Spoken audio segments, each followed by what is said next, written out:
Shalom, shalom, shalom to you. Blessed be the name of Jesus.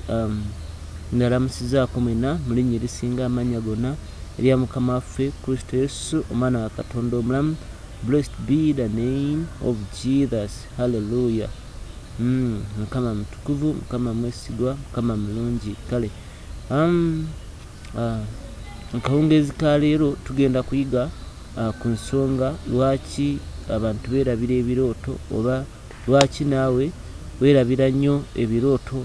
Buli we weebaka n'ofuna ebirooto obyerabira, ate naddala ebirungi ebiraga obuwanguzi oba ebyo ebiraga instructions wa bw'olina okutambula, naye ate weofuna kikawuula oba spiritual husband tosobola kukyerabira. So tugenda kulaba emu ku nsonga lwaki, ate era nga y'ensonga enkulu lwaki byonna biba. So Mukama agenda kuwa omukisa, Mukama agenda kusanyusa, you will be blessed, ate also share to bless others. Kale bikula Bible yo, Mukama agenda kutukola bulungi, Mukama agenda kutusanyusa, Mukama agenda kutwagala. Hallelujah, hallelujah. Kale katusabe.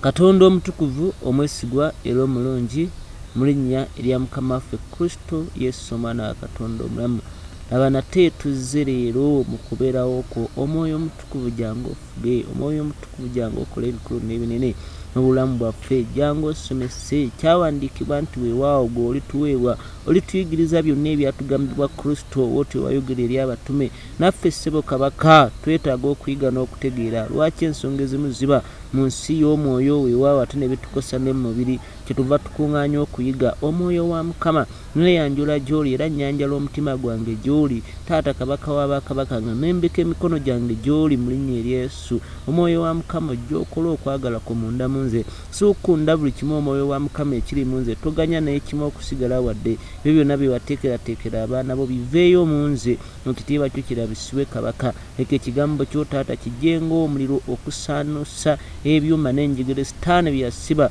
weewaawo ku mitima gy'abatukuvu bo, era kijjenga ali kabaka w'abakabaka omuliro okwokya veilo sitaani gyateeka ku maaso gaabwe, obutalaba, obutamanya n'obutategeera. Ekitiibwa kyo kirabisibwe omwoyo wa Mukama. Mwoyo omutukuvu jangu ofuge, jangu oyigirize, ekitiibwa kyo kirabisibwe mu erya Yesu. Kwebaza kabaka w'abakabaka, kwebaza omutukuvu wa Yesu, kubanga gwe Katonda ataggwaawo. Mu linnya erya Yesu tukwaniriza, ate obeerawo era watuuse dda. Haleluya and amen. Haleluya. Yes, mbalamusizaako mwena.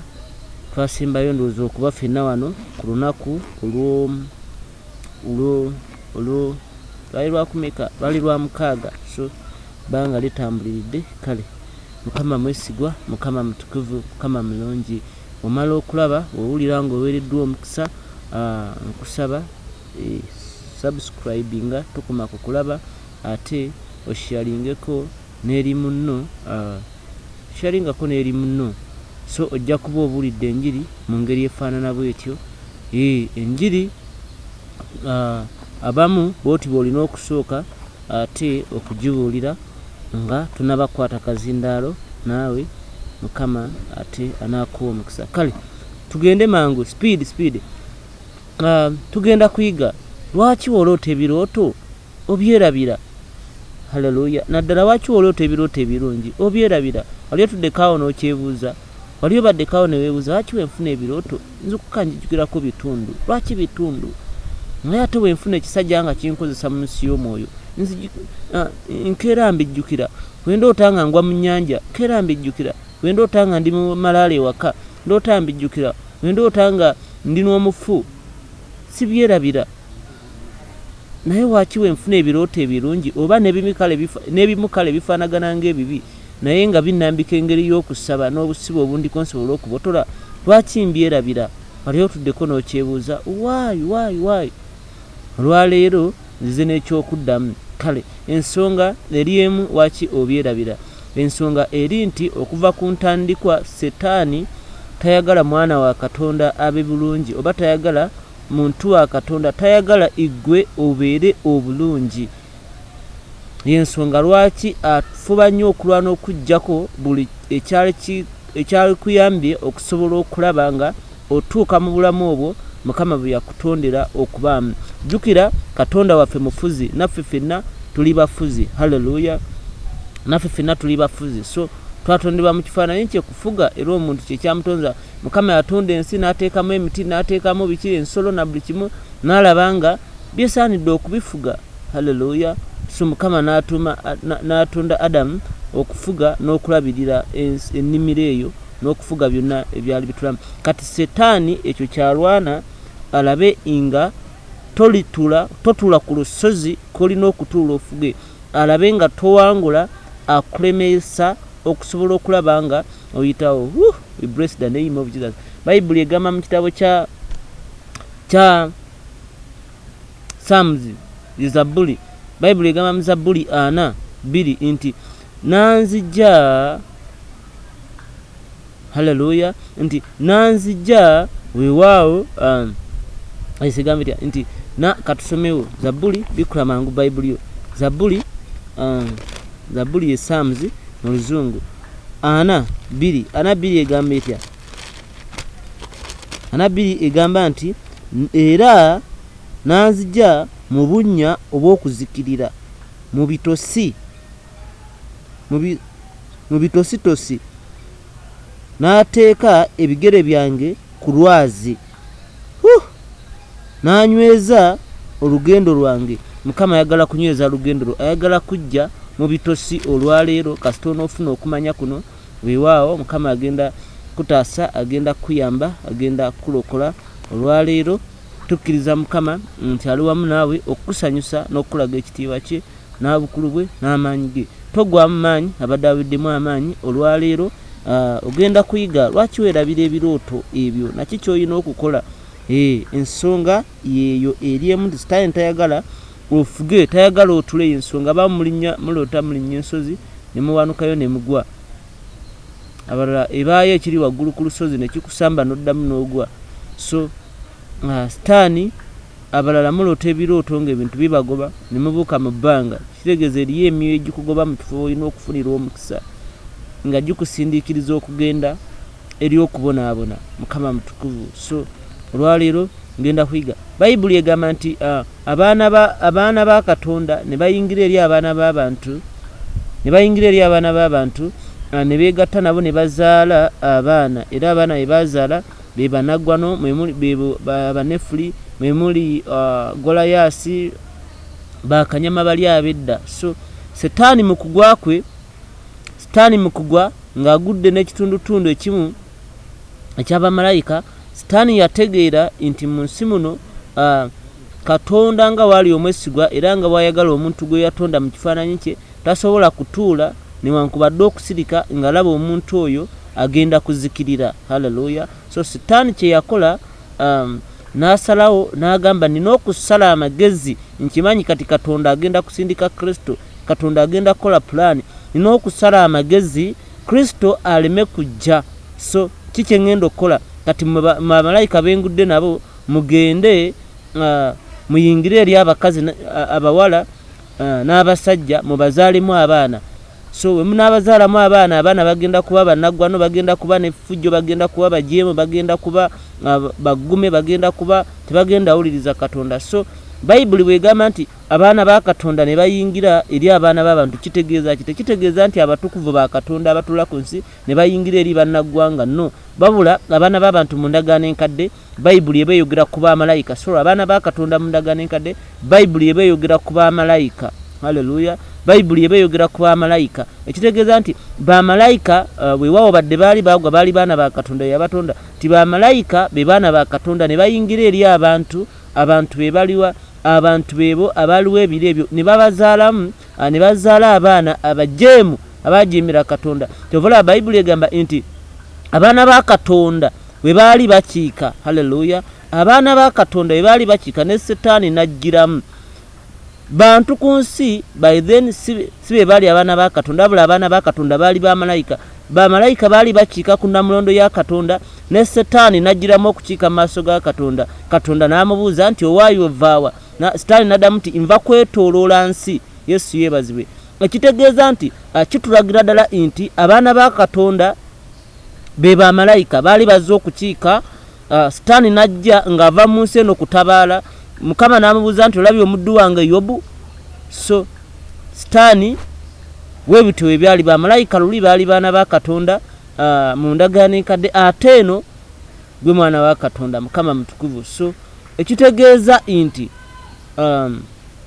Setaani mu kuddira bamalayika be bwe yagwa nabo yabasindika bayingire eri abantu ne babazaalamu abaana abantu abaali bajeemera Katonda. Kati Setaani ng'ayagala olulyo lufaafagane lwonna waleme kubaawo Kristo wagenda kuyita kujja ku nsi kuno kunukula muntu oba kununula muntu. So nsonga lwaki mbagamba nti Setaani alina pulaani ey'ennaku 2 okusuula n'ey'ewiiki emu n'ey'emyaka 10. So kati ebyo eno pulaani yali yagikola dda n'agikola abantu ne bayingira buli kimu ng'alwanisa Kristo obutajja, naye Katonda taggwaayo. Waaliyo omusajja gwe bayita Nuuwa.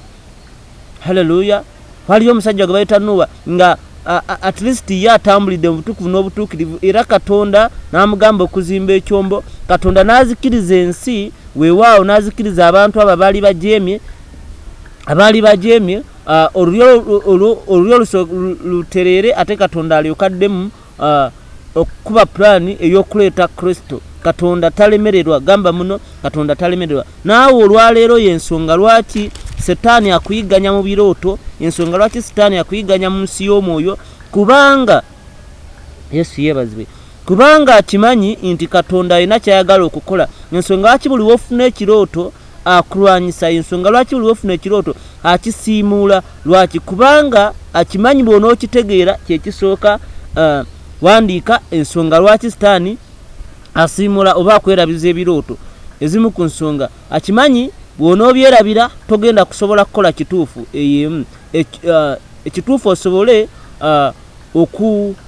okuvunuka embeera eyo moyita. Ekyokubiri akimanyi nti wanaakwerabiza ebirooto togenda kutambulira mutukuvu n'obutuukirivu, kuba akimanyi nti okuyita mu birooto ogenda funa instructions Mukama nga akugamba nti tambula bwoti ne bwoti. Ngayo tulaba Josefu Mukama nga amuwa instructions tigenda e Misiri, kati kola bwoti, kati kola bwoti. So kati naawe Setaani ensonga lwaki alwana, ensonga yakubi tayagala ofune instructions weewaawo okusobola okutambulira mu bwakabaka bwa Katonda. Ey'okusatu tayagala otegeere kyakukola, haleluya, osobole okulwana owangule.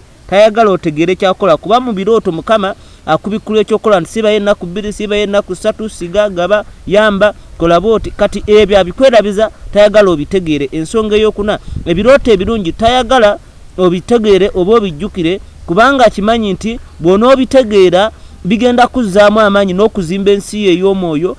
Buli wootuuka mu nnaku n'okweralikira ogambe nti Mukama yandaga nga ndi ku mbaga, haleluya, newankubadde nina abaana 6 Mukama yansuubiza embaga era yanzi mu nsi y'omwoyo, Mukama yandaga kino. Kati Setaani ajja n'akikubbako ekyo ekirungi. Lwaki? Kuba akimanyi enkya ogenda kufuna obutabanguko, nga taagala oyimirire ku kino ekirooto ekirungi mu nsi y'omwoyo Mukama kyeyakubikulidde, osobole okukkiriza okutambula, osobole okuwangula. Tutunulira omusajja gwe bayita Dawudi, blessed be the name of Jesus. Tutunulira omusajja gwe bayita Dawudi, haleluya, omusajja gwe bayita Dawudi nga tutunulira omusajja gwe bayita Dawudi nga kabaka ne baganda bamuyita akalenzi obulenzi. Dawudi n'ayimirira n'agamba nti Mukama yannyamba okutta empologoma n'okuyuza amalubu mu kibira y'omu na kaakano aliwo. Ekitegeeza Dawudi Mukama kye yali amukoledde kwe yayimirira okusobola okweŋŋanga omufirisuuti gwe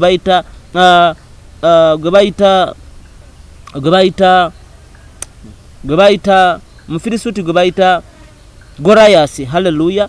Ku Mukama be yakola ebyemabega Dawudi kwe yayimirira. Kaakati abakubanga tabijjukira byonna Dawudi teyalisobodde, we baali mugambye nti oli kalenzi bulenzi, Dawudi yali bivuddeko n'atya, kubanga abamugamba baali banene, baali baganda bebatendeke, ate n'ekyokulala baali yali kabaka mulamba. Naawe Mukama alina byakulaze ng'oli ku mbaga, olina abaana 6, ng'oli kuweereza, ng'oli musumba, ng'oli kino na kino na kiri, ng'oli 2 na 2 na 2, nga tolina kyosobola. Kati Mukama akuwa ebirooto ebyo nti mu kaseera akakazigizigi ng'ofunye critics, abantu abayimirira okukriticizinga osobola okuyimirira ku ekyo ogambe Mukama yandaga mwe muŋŋamba nti nkaddiye naye Mukama yandaga embaga mwe muŋŋamba nti sobola kuweereza newe ninnya katuuti mungobako temumpa muzindalo Mukama yandaga nga ndi musumba Mukama yandaga nga ndi mutendereza kati ebyo Setaani ensonga lwaki abikuwa ekitegeeza enkeera bwe bunaacha Yesu yeebazibwe ne bakugoba katuuti obutaweereza oba ne bakugamba oli mukadde tosobola kufumbirwa oleme kuba nawe oyimirira osobole kugamba nti amazima gennyini ngenda kuyitawo ngenda kuweereza eyo nayo ensonga ndala ensonga ey'okulala waki ebirooto obyerabira Setaani ayagala ogwemu ennaku haleluya Setaani ayagala ogwemu essanyu ojule okweraliikirira kubanga toyina instruction haleluya ezo ezimu ku nsonga n'endala nyingi nga oyinza okulowooza era zino ze zimu ku nsonga zateekawo oba ofuna ekirooto essimu weba kweri essimu evuga n'ekuzuukusa nga ekirooto tekinaba kuggwayo oba haleluya nga ekirooto tekinaba kuggwayo oba nga wakamala okukiroota nga tonnakirowoozaako essimu n'ekubwa nga tonaba nakiwandiika n'oyogerera eddakiika 3 n'okyerabira haleluya ensonga endala akwerabiza okusula n'ekitabo okubiwandiika haleluya ensonga endala akuteeka ennaku ku mutima ne weebaka nga olina ennaku ku mutima nga tosobola kubijjukira ze zimu ku nsonga ezo so katulabe bikula bayibuli yo tugenda mu Luka 10 bikula Luka 10:19 eno ensonga enkulu lwaki Setaani akubbako ebirooto Luka gwatambulira mu ndagaano empya Luka bikula tandika ne Matthew Mark Luke then olyokoddeko John ekitegeeza Luke ya alimasekati awo 10:19 agamba atya Luka 10:19 Bayibuli egamba nti laba mbawadde obuyinza obw'okulinnyanga ku misota n'enjaba haleluya ku misota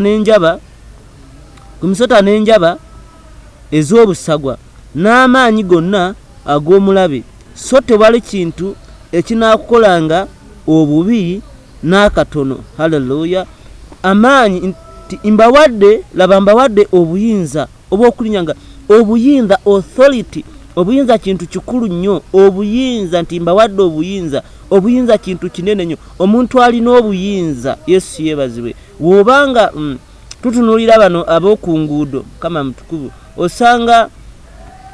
osanga omuwala nga mutono ati mumpi n'ayimiriza omusajja omunene alina ne ssente na biki lwaki lwakubanga alina obuyinza bano ab'oku nguudo bakola zi traffic kubanga alina obuyinza so okuva mu government alina obuyinza era akuyimiriza bw'ogaana ebiddako tebiba birungi byonna asobola okikola kubanga alina obuyinza omusirikale asobola okukukwata n'akkuba oluyi kuba akimanya alina obuyinza gy'abujja gwe olukuba omuntu waddembe okuduka asobola okuduka ku poliisi n'akusilopa ne bakusiba naye lwaki bakola ebyo kubanga buyinza kaakati ne wano ogamba nti mbawadde obuyinza laba mbawadde obuyinza ekitegeeza obuyinza bwatuweebwa naye obuyinza obwo okukuweebwa Setaani ensonga lwaki akulwanyisa tayagala oyimirire mu buyinza obuyinza buli omu abulina naye okubukozesa babukozesa batya buli omu abulina naye ekibukujjako obutabukozesa butayimirira mu nnono za buyinza butamanya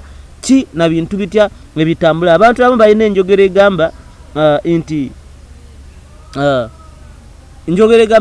Mukama waakubikulira ekintu omala okuloota ekintu kiba kinafuye oba okiwangudde muganda wange bakulimba bw'omala okuloota ekintu singa oba okiwangudde waliroose buloose nkya n'otula ku buliri n'osirika olweggulo kawula teyalikomyewo naye wakalootera kawula emyaka 2 haleluya wakaloota ng'ogwa mu kinnya emyaka 3 wakaloota ng'ensolo ekutomera emyaka 2 bw'obanga bw'okiroota kiba kiweddemu amaanyi ng'okiwangudde lwaki kikomawo buli ate nga lunaku okiroota so kitegeeza weetaaga kye bayita okumanya kwe kugenda okuwa obuyinza buno olwaleero tutegedde ensonga lwaki Setaani haleluya akubbako ebirooto yensonga kati olina kukola otya obuyinza bwakuweebwa naye obuyinza mu kukuweebwa haleluya tosobola kuyimirira kubukozesa nga tomanyi nti obulina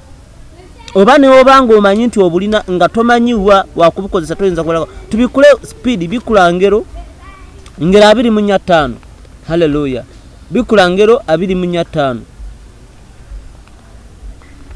ngero mu Luganda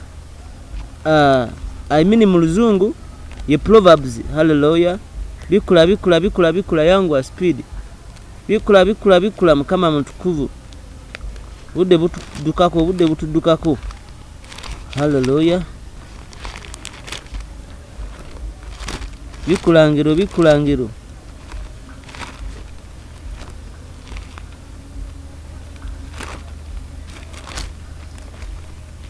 25 agamba atya ngero 25 agamba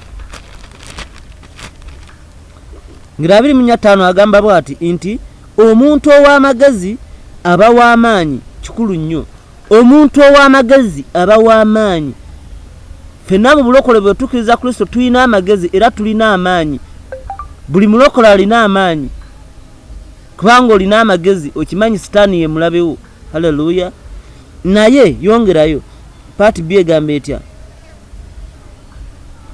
omuntu alina okumanya ayongera obuyinza omuntu alina okumanya ayongera obuyinza ekitegeeza obuyinza obwatuweereddwa mu Luka 10:19 tubufuna ano mu kumanya omuntu alina okumanya ayongera obuyinza olwaleero buli wofuna ekirooto n'omanya kyekitegeeza haleluya n'otakyerabira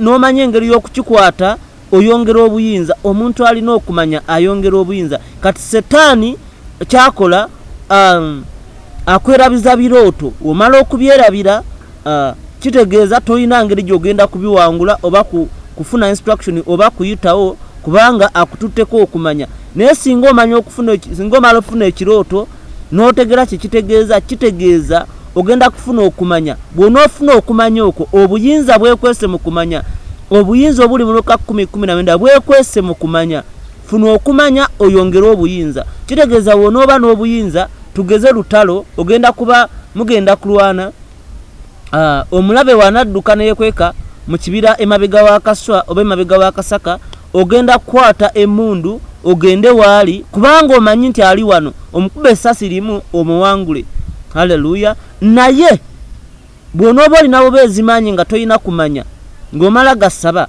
kitegeeza omulabe agenda kudduka yekweka emabega w'akaswa gw'ogenda kuyimirira eno kuba omulabe ayingidde mu kabira ofukirira amasasi ye nga bwamye wansi w'ejjinja oba wakaswa togenda kuwangula lwaki kubanga tolina buyinza yensonga lwaki ebirooto ofune okumanya oyongere obuyinza engeri gy'otambula engeri y'okulwana olutalo oluwangule Yesu yeebazibwe ekitegeeza nti blessed be the name of Jesus nti kyova olaba abantu bangi nnyo basaba nnyo omuntu n'omusanga n'omugamba musumba nze nasaba emyaka 3 nasaba emyaka 2 nensaba nze nasaba nga nsula mu overnight twabasanga lumu nali katosi tugenda okubulira enjiri mbamalaaya ne batugamba nasabiranga wagundi ne gundi naye ne tubivaako tetwalaba mukama kye yatuyamba n'abalala nawe obadde onafuye kubanga osaba naye ng'osaba tolina kyolaba lwaki olina amagezi n'amaanyi naye tolina kumanya osobola kwongera kufuna buyinza buli wosaba mukama akuddamu mu ggulu teri dustbin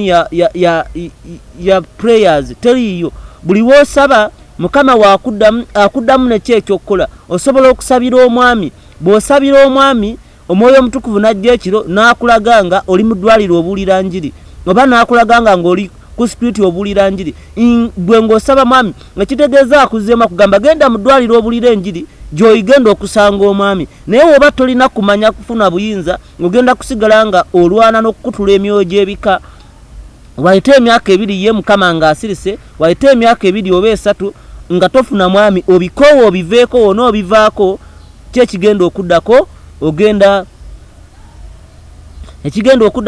ogenda kuva mu bulokole kubanga osabye tolaba ogenda kwefunira omwami gw'oyagala naye nga mukama abadde akimanyi kitegeeza nti buli mukama kyakuwa olina okukitegeera kati wotakitegeera sitaani kyakola sitaani kyakola alwana najja n'akibba bw'akibba gwe oleme kufuna buyinza okuyita mu kumanya bwakyakuwadde osabenga muwawa. Bw'osabanga omuwawa kitegeeza nti togenda kutuuka gy'olina kutuuka, togenda laba buwanguzi bw'olina kuwangula. Ensonga lwaki Setaani ajja akulwanyisa n'okubbako ebirooto oleme kufuna ekyo. Naye omuntu alina okumanya, aleluya, agenda kusaba ssente oba agenda kusaba omulimu oba obufumbo, afune ekirooto Mukama ng'amulaga alina empeta ku ngalo. Mukama mutukuvu bw'anaaloota nga alina empeta ku ngalo, ekitegeeza afunye okumanya nti mu nsi y'omwoyo alina empeta emuliko, alina obufumbo gy'ali. Tagenda kutandika komawo Mukama bufumbo, agenda kukumanya kwafunye kuyingira mu lutalo kweyambula mpeta eno, nakola divorce n'ekyamwasa mu nsi y'omwoyo asobole okuwangula. Haleluya. Ekitegeeza nti bw'anaasaba obufumbo n'atuula mu kirooto n'alabanga ali mu kayumba ne basisita be bonna nga ebweru eriyo empologoma, agenda kutegeera nti basisita lwaki basisita fekka. Haleluya. Ti basisita fekka ate otunulira sisita gundi alina abaana mukaaga buli omu ne kitaabwe, ne sisita gundi ne sisita gundi, kati ffenna tuli mu kayumba. Ekitegeeza tulina gye twasibirwa teri bufumbo, nina kulwana kuba kayumba ako nkafulume ndyoke nfuna obufumbo. Haleluya. So bwatyo Bayibuli eyongeddeyo etya wano ku 16 ku mukaaga gami nti kubanga olirwana olutalo lwo n'okuteesa okw'amagezi era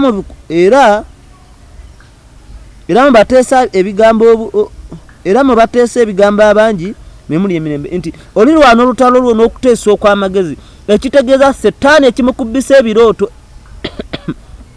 nsonga eriemu oba bbiri eriemu, nti ayagala kubbako kumanya, kuba kimanyi bw'onoomanya ogenda kufuna obuyinza. Bw'onoofuna obuyinza, haleluya, ogenda kulwana ng'okuba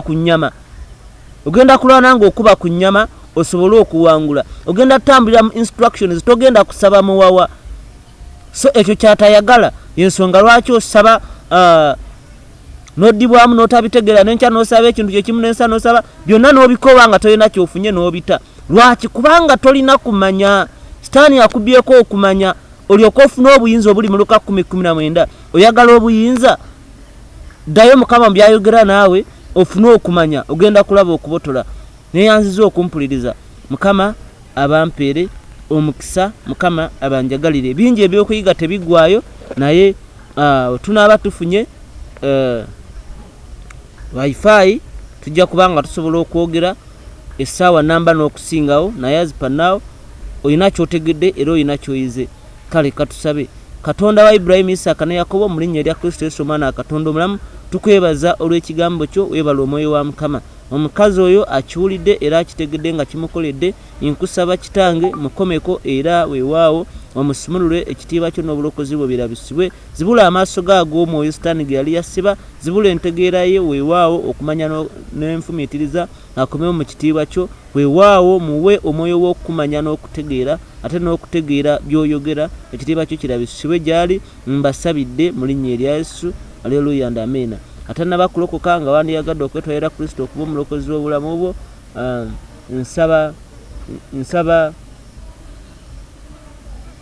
nsaba twatuli gamba ayi Yesu kwebaza olw'akawungezi ka leero, era nzikiriza nti wafa ku musalaba n'ozuukira, gwe mwana wa Katonda wekka. Njatula nga sikakiddwa nti nze Bibi Mark ndokose. Sangula amanya gange mu kitabo ky'okufa, ogawandiike mu kitabo ky'obulamu. Oliba oyita abalonde bo, nange mbeera omu ku bo. Aleluya and amen. Buli alokose weewaawo funa okulungamizibwa omwoyo omutukuvu ajja kuwa, oba jangu mu comment awo ojja kwogera nti ndokose, ojja kufuna abakuyamba we n'aba sinnakulaba. Olunsi ntera okuyirwawo okuyita mu comment, oba nze wenajja nenkusanga, tujja kuba nga twogera. Mukama akunkumire. Have a blessed day. Shalom and hallelujah.